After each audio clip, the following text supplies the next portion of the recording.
좀 전에 보니까 한강 작가와 여러 작가분들께서 윤석열 파면 촉구 이런 부분에 대한 성명서를 내신 것 같아요. 한강 작가께서는 기본적으로 파면은 시작이다.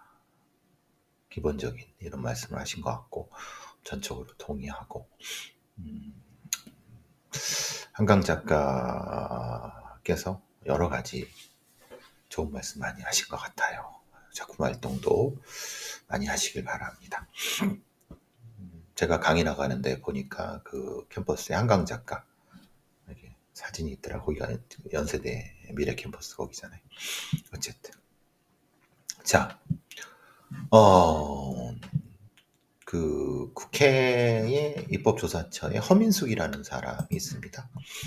사실은 이 허민숙이라는 사람은 입법조사관이 국회 입법조사관인데 굉장히 여러 가정폭력, 교제폭력, 스토킹 이런 부분에서 상당히 전향적이고 좋은 어떤 의견들을 많이 내시는 그 조사관으로 알고 있습니다. 이번에 이제 가정폭력 사망 검토제라는 겁니다. 가정폭력 사망 검토제라고 하는 것은 친밀한 관계 살인의 해부, 가정폭력 사망 검토제 도입을 위한 입법정책과제 보고서라는 것을 통해서 가정폭력 사망 검토제 국내 도입을 촉구했습니다. 여러분 국회 입법조사처의 홈페이지 보시면은 요 보고서가 있습니다. 누구나도 다운받아서 볼 수 있으니까 길지도 않습니다. 국회 입법조사처에 한 달에 한 번씩이라도 가셔갖고 이런 입법 관련된 부분을 보시면은 이런저런 정보보다도 더 많은 정보가 있을 수 있습니다. 사실 이 교제폭력 살인 예전에는 데이트 폭력 이렇게 했지만 교제폭력 살인, 교제폭력 이런 부분 이게 흔히 말하는 여러 가지 스토킹 법도 그렇고 가정폭력도 그렇고 기본적으로 국가의 의무 이런 것들을 연구하고 분석해서 예방할 수 있게끔 데이터를 만들어내는 기본적인 어떤 의무입니다. 그런데 하지 않죠. 정확히 말하면 할 데가 없습니다. 할 데라고 하면 어디서 해야겠습니까? 여성정책연구원? 아니면 어디? 그러니까 흔히 말하는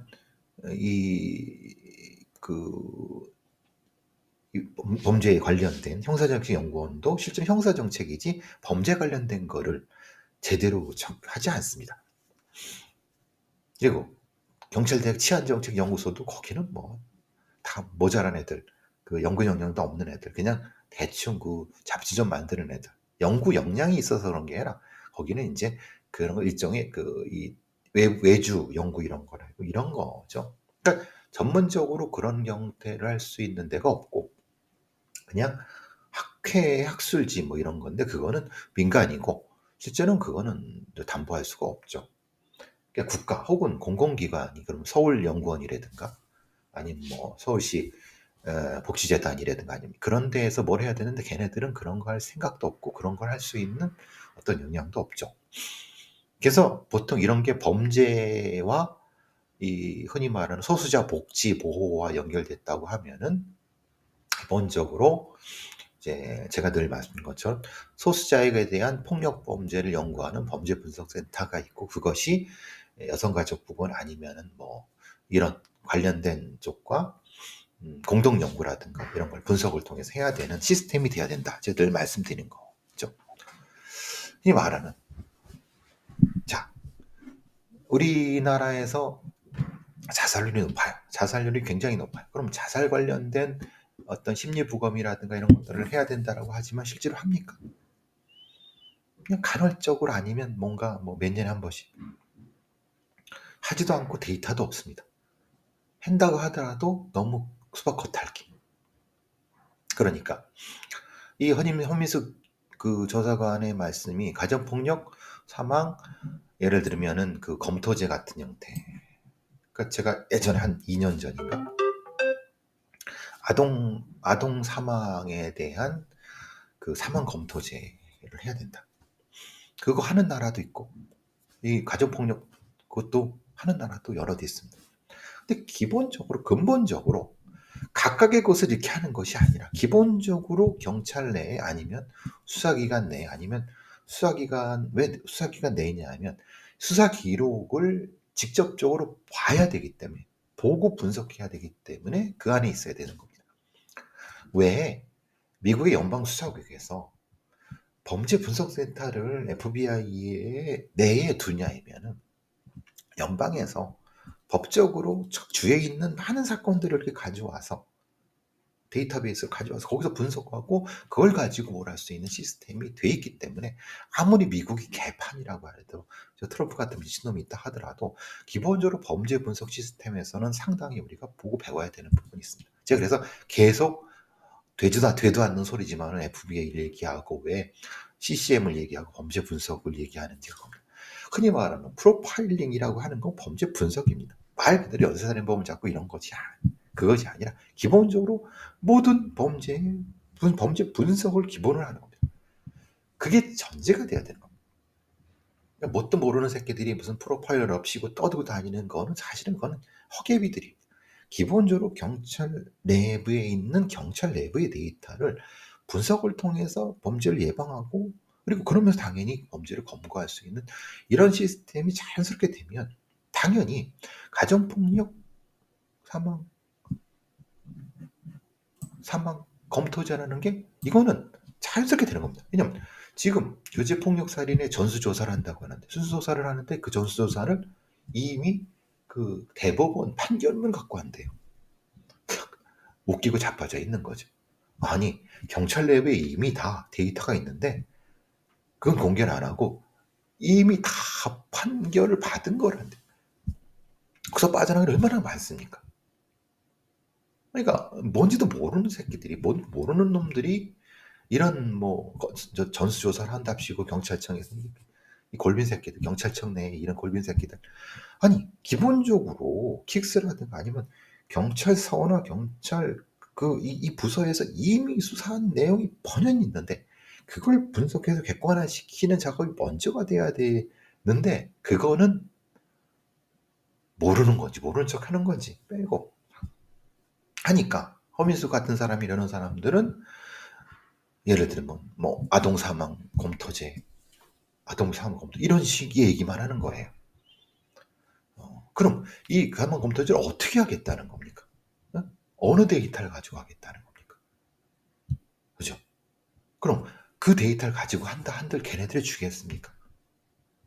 그러니까 다 맞아요. 엄민수 국회 입법조사관 말이 맞아요. 그런데 기본적으로 아까 있는 사건 자료도 안 주는 놈들인데 경찰에 그거부터 근본적인 것부터 해결해야지 나머지 것들은 사실은 자연스럽게 넘어오는 거다. 즉 내가 늘 말씀드린 것처럼 수사 기록을 기본적으로 객관화해서 분석할 수 있는 시스템이 돼서 다 이미 있어요. 하지 않을 뿐이에요. 그걸 통해서 하면 프로파일링의 의미가 없어요. 그게 그 자체가 범죄 분석 프로파일링이기 때문에.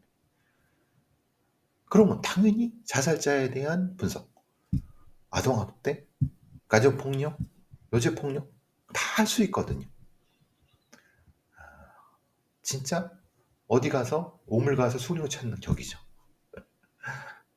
이 답답함을 제가 허민숙에서 한번 얘기를 하고 싶어요. 이 시스템은 아니야. 도대체 이 어디서 하려고 하는 거냐. 참 안타깝습니다. 안타까워요. 진짜 안타깝습니다. 충분히 할 수 있고 해야만 됩니다. 같은 맥락이에요. 같은 맥락인데 지금 연합뉴스에서 이런 게 연합뉴스만 아니라 뭐 중앙일보라든가 뉴스의 언론들이 사기 사건 분석, 사기의 재구성 뭐 이렇게 하면서 계속 특집 기사들을 냅니다. 그런데 결국은 사기 사건을 해결을 어떻게 해야 되느냐? 그걸 이 많은 것을 결국은 나오는 얘기가 사기 범죄 분석원, 즉 컨트롤 타워 할 수 있는 것. 싱가포르나 영국처럼 해야 된다고 해요. 자, 그 서준배라고 하는 경찰대 교수가 그런 얘기를 해요. 사기범죄는 통합신고센터와 사기정보 분석기구의 설립은 해야 된다. 그렇죠? 사기관리 시스템을 구성해야 된다. 라고 하고 해요. 경찰대 교수가 그래. 얘는 알고 하는 얘기인지 모르고 하는 얘기인지 결국은 그 누가 어디서 무엇 어떤 데이터를 가지고 그러니까 그 얘기는 안 하는 거야. 서준배는 이게 몰라서 그러느냐 모르지 않겠죠. 경찰대 교수쯤 된 사람이 그걸 모르겠습니까? 기본적으로 사기 사건의 형량을 아무리 높여봤자 어차피 그것이 다 빠져나가고 사기가 제대로 분석이 안 되고 선제적으로 대응이 안 되는데 이은호 같은 교수 사람들은 형량 결정 피해 금으로 경량 그 얘기가 아니라 가중주의 누적주의를 해야 된다. 그 얘기를 해야죠. 피해 액수 그리고 피해의 케이스를 합쳐갖고 사기를 하나의 전체적인 범죄 케이스로 해서 해야지 150년도 나오고 200년도 나오고 이런 그리고 그러면서 자연스럽게 이런 범죄를 분석해서 환수도 되는 그러니까 전체적으로 범죄에 대한 이해도가 떨어지는 사람들이 전문가에 임명하고 있으니 이 답답함을 동국대 교수, 경찰대 교수이면 뭐합니까? 전체적으로 이 내용에 대한 핵심을 모르는데 그리고 어떤 데이터를 어떻게 접근해야 될지 모르고 그냥 기자들이 하는 소리를 그대로 하는데 이 답답함 범죄를 기본 원데이터부터 분석해서 그것을 가지고 시작을 해야 되는데 그러니까 사기 사건도 제대로 접근도 안 돼. 맨날 터지고 나서 쫓아다니까 맨날 대가리들은 다 놓치고 피라미드만 잡고 또 이게 반복되고 다단계 사기 뭐 이런 건 다 그냥 놓치는 건지 놔주는 건지 모르겠죠. 교제폭력 사례도 똑같아요. 이런 답답함을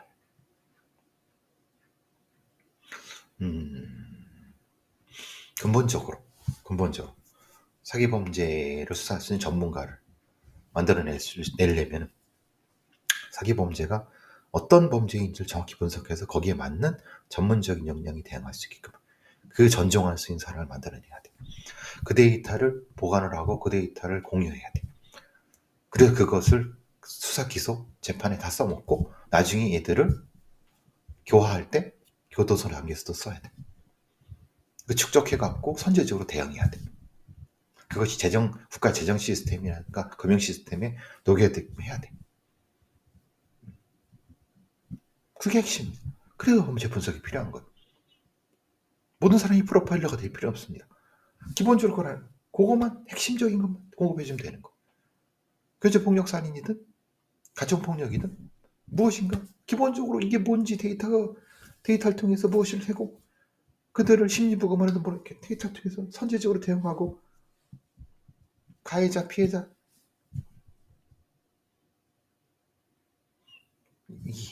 이걸 나만 합니까? 다 알면서도 아는 놈들이 외면하고 있으니까 할 수 있으면 또 안 하니까 결국은 그냥 범죄는 범죄대로 터져 대응은 대응대로 안 돼. 제가 늘 말씀드린 거죠. 소 잃고 외양간은 고치자. 지금 뻔히 보고 있는 데이터를 외면하지 말자. 최소한 그것만 접근하면 엄청나게 많은 범죄를 예방할 수 있고 피해자를 보호할 수 있고 가해자 놈들을 꽉 움켜쥘 수 있는데 그래서 의심하는 게 이 새끼들이 이게 지금 변호사 놈들 이 사기꾼들한테 뽀찌 얻어 먹으려고 그러는 거야 뭐야? 응? 이 수임료의 대부분이 이 사기꾼 놈들한테 수억씩 결국은 누군가 이득을 얻고 있기 때문에 시스템이 변하지 않는 거 아닌가? 그렇죠? 한국의 강고한 이런 어떤 이해 집단의 어떤 법률가들, 변호사 놈들, 전관들 이런 놈들이 이것을 개혁하는 걸 막고 있는 거 아니야? 이 양아치 새끼들이? 아니면 반대로 뭐가 문제야? 뭐가 문제인지 분석을 해야지. 교제폭력 살인이든 아니면 가족폭력이든 이게 변하는 걸 막고 있는 건 뭐 어떤 시스템일 거 아니야? 시스템 있게 봐야 되는 거 아니야? 라는 느낌도 많이 들어요. 그게 제가 이번 책에 녹여내려고 하는 거예요. 참 그렇습니다. 방송하러 가야 돼. 자, 좀 이따가 8시에 편파TV에서 뵙도록 하겠습니다. 생방.